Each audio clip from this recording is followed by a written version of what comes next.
Artificial ইন্টেলিজেন্সের কারণে যদি মানুষের কর্মসংস্থান কমে যায় সেই সংখ্যার কথাও সবাই বলেছে। নিরীহ ফিলিস্তিনিদের যে হত্যা করা হচ্ছে, নারী ও শিশুদের হত্যা করা হচ্ছে, গাজাকে কার্যত পৃথিবীর সবচেয়ে একটি বড় কারাগারে রূপান্তর করা হয়েছে, সেটি নিয়ে জোরালো বক্তব্য আমরা রেখেছি।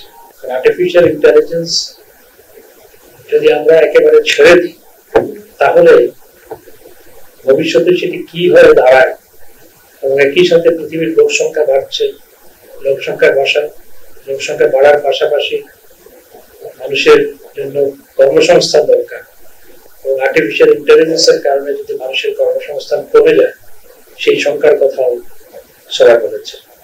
আমাকে প্রশ্ন রাখা হয়েছিল যে ডেভেলপিং কান্ট্রির পার্সপেক্টিভটা কি আর্টিফিশিয়াল ইন্টেলিজেন্স নিয়ে। আমরা যেটা বলেছি সেটি হচ্ছে আর্টিফিশিয়াল ইন্টেলিজেন্সের আমরা পক্ষে, আমরা বিপক্ষে না। অবশ্যই আমরা পক্ষে, প্রযুক্তি আমরা পক্ষে, প্রযুক্তিগত উন্নয়নের পক্ষে, কিন্তু সেটির ব্যবহার যাতে মানুষের উপকার করার পাশাপাশি যেন অপকারের কারণ হয়ে না দাঁড়ায় সেটিকে মাথায় রাখতে হবে। ওয়ালটন ফ্রিজ কিনে অনেকের মতো আপনিও হয়ে যেতে পারেন মিলেনিয়াল, সেরা পণ্যের সেরা অফার। সেজন্য সেটির নিয়ন্ত্রিত ব্যবহারের উপরেই আমরা গুরুত্ব দিয়েছি।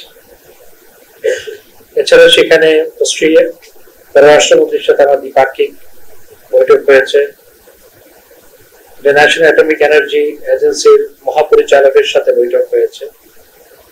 অস্ট্রিয়ার পররাষ্ট্রমন্ত্রীর সাথে বৈঠকে বাংলাদেশ থেকে দক্ষ জনশক্তি অস্ট্রিয়াতে নেওয়ার ব্যাপারে আলোচনা হয়েছে, কারণ তাদের দক্ষ জনশক্তির প্রয়োজন।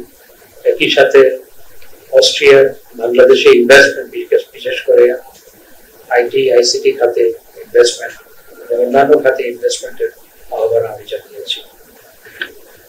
এবং অস্ট্রিয়ায় বাংলাদেশ আওয়ামী লীগের কার্যালয়, স্থায়ী কার্যালয় আমি সেখানে উদ্বোধন করেছি।